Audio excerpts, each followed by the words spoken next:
The films with distinct styles, there's always a worry that they may become overindulgent, that all the focus goes on the style and the main objective of the film, which is a story, is neglected. I remember saying this after watching the trailer for this film. Looking at this film, I feel like, this film will either work for you or you will just hate it. There's no middle ground. Oh, it was average, it was good. No, it's a crazy film. There's so much going on. So, how did it fare? Let's talk about it. Hello guys, I'm Nona, and today we're talking about the latest Malayalam film, Thallumaala, which came out on Netflix recently, directed by Khalid Rahman, written by Muhsin, Parari and Ashraf, Hamza. Now I know this is a film made to be watched in the theaters, but with my luck it didn't release near me. But we did a watch along of this film on YouTube live with everyone as well as on Discord. Now that definitely cannot be compared to a theater experience, but it was still fun watching the film with so many people. Now as expected, the film did had polarizing reviews, but I went in with an open mind. And honestly, I really enjoyed the film. And I believe that the film is not style over substance. Let's break it down. Now moving forward, spoiler alert, if you have seen the movie then only continue watching. Now first thing, let's just get this out of the way. The film is a technical brilliance. The action sequences, their design, their choreography. I have not seen anything like this in Indian cinema. Let me know if there's anything like this in Indian cinema in the comments below. The film totally lives up to its title, which in English means chain or series of fights, because that's what the film is all about. Just think about it. The film is about fights. That's it.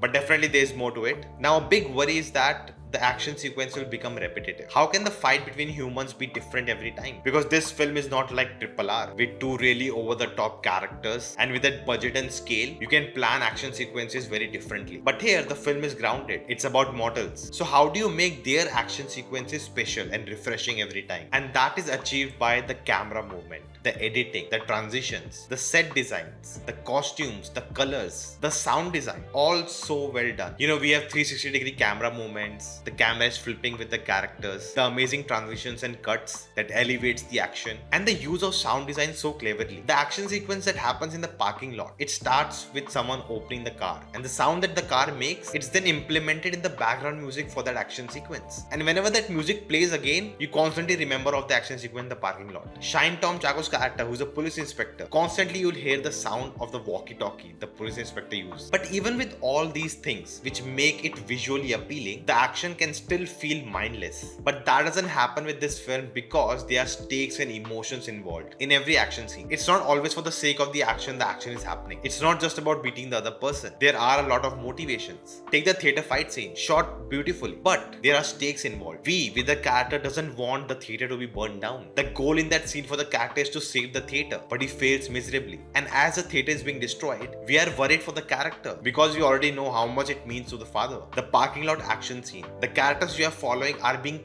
thrashed here, literally. Tanmay Bhatt should do a Pitai review of this. And because we are following these characters, we feel how much this means to them. And seeing them beaten like that, you feel embarrassed with them. Then take the wedding action sequence. Again, the build-up was so good for that. The pressure was building so much and it reached the point where it just blew up. And we could see all that they were controlling till now, it all came out. See, I can definitely understand the criticism that everything is overdone in the film. It's just too much to digest. And it can be exhaustive also. A very valid point. And I think that's where you need some calm moments, where nothing is really happening. Sequences where the film, slows down for a bit so we can rest and then again get back into it. And I felt like over time the film did that really well, because you cannot just have adrenaline rush throughout the 2 hour 15 minutes runtime, because in that case our BP will shoot up and we'll just pass out. Coming to the cast, everyone did a great job. There were many sequences where the actors themselves were doing the action. Now there's definitely a question if this film is problematic. Is it glorifying action? Is it making it all look cool?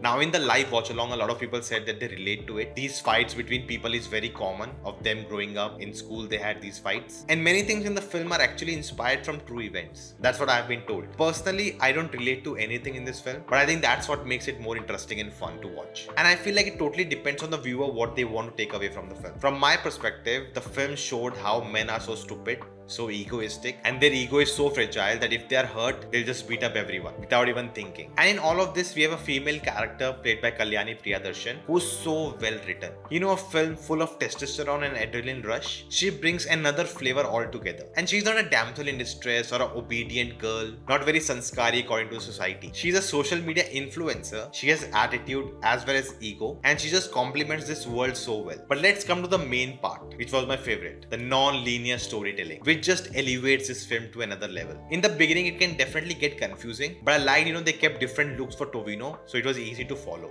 And the film is divided into 3 different parts. The first part is before the theater is burned down and he's sent to Dubai. Then when he returns from Dubai and the wedding happens. And the third part is when the wedding is cancelled and he goes back to Dubai and comes after 2 years. And throughout the film, we have different chapters. We are getting to know things from part 3 first, and then part 1, and then part 2. In the whole love story, we first see the wedding getting cancelled, then we see how they met, and then we see how they fell in love. I also liked, throughout the film, we get a growth for Tovino's character. From being totally childish and immature to becoming mature, and because of a big fallout with the wedding getting cancelled, he again becomes immature. And you could also notice this, the way he respects his family. In the first part, before going to Dubai, he's immature, but he really cares about his father. When he returns from Dubai, he goes to the family, have dinner with them, and then go meet the friends. But the next time he comes from Dubai, after the wedding was cancelled, he first goes to the friends, have food with them, and doesn't go home. And that also shows you the trajectory of his character. But the best part of the film is the last 20 minutes before the wedding action sequence. The tension they created in that time, oh my god.